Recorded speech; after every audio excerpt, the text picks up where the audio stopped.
houses had no fences in Kano, even in the GRAs. What I'm trying to pull out is that the problem of this country, from the elucidation from every panelist up there, is because of the breakdown of value system. When I was growing up in Kano, houses had no fences even in the GRAs. But the value system became devalued. We started building fences. Growing up as a child, the only place I see fences is either a zoo or a prison yard. Gradually, the situation deteriorated. We started having tall fences. It further deteriorated. We started having broken bottles of minerals as barriers on our fences. It further deteriorated. We started having barbed wire. Today, it is electric fence. From the wear of dogs, we now have the wear of hyena, the wear of lions, showing how the entire society have become depleted. The Holy Book says, bring up a child in the way of the Lord, and when he grows up, he will not depart from it. It is our orientation from the family unit level that has completely broken down. And this has not been, it's not an advantage, because all our curriculum from primary school to university do not support the system. If you see an American child at age 5, he can tell you about the dream of America. That's why when they are singing their national anthem when playing football, you see some of them crying. Because at a kindergarten level, you are taught nationalism. You are taught civic education. You are taught moral philosophy. So even as a child, you already know what it takes to be an American and what it takes to protect America. The only social orientation we have in our education curriculum is social studies.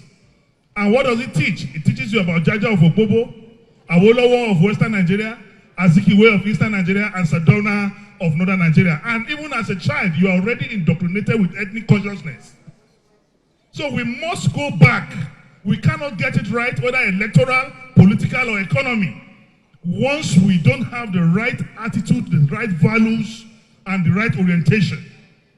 Nobody teaches you about Nigeria today. Today, history has been taken away from our curriculum in secondary school. It's no longer there. No more vocational studies. No more technical drawing. All the technical schools and colleges are down. These are primary values that we must go and resuscitate. No matter the grammar we speak here, no matter the policy direction we give, once we do not have the right attitude to manage whatever policy, manifesto, or ideology, we will not get there. So my advice is we need to go back to the basics. This attitudinal change is the primary thing. Because if you don't even know your country, you don't even know how to divide your country. When I was growing up, there's no Hausa, there's no Yoruba. When it was Christmas, I can tell the streets up to the 20th street after my street in Kano. We share rice, and during Salah, we also get tuwo shinkafa. Today, I don't even know who is my immediate neighbor in Metama. These are the value systems that we need to get back to. There is no Boko Haram or bandit today who no human being will pick up a gun and shoot a fellow human being if you're not under influence. Drugs have taken over all our young ones, and the attendant satanic manifestation is what we are getting. So let's get back to the basics, go back to family unit reorientation, then we'll start from there before we can get to all these big grammar level. Thank you and God bless you. Thank you. And I always say after every survey that on that particular issue. Very quickly, please. Yeah.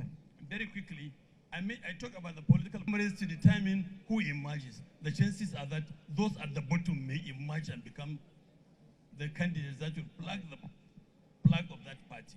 And that will be dangerous for the survival. It's just cool to say, do they really know what their responsibilities and their rights are when they go to the polling booth, to make sure they know what they can ask and make sure they know what they can do and question? Of election outcomes. It's becoming the norm instead of a situation where the ballot box, the voter, is a final, decider of outcomes. How do we come out of this?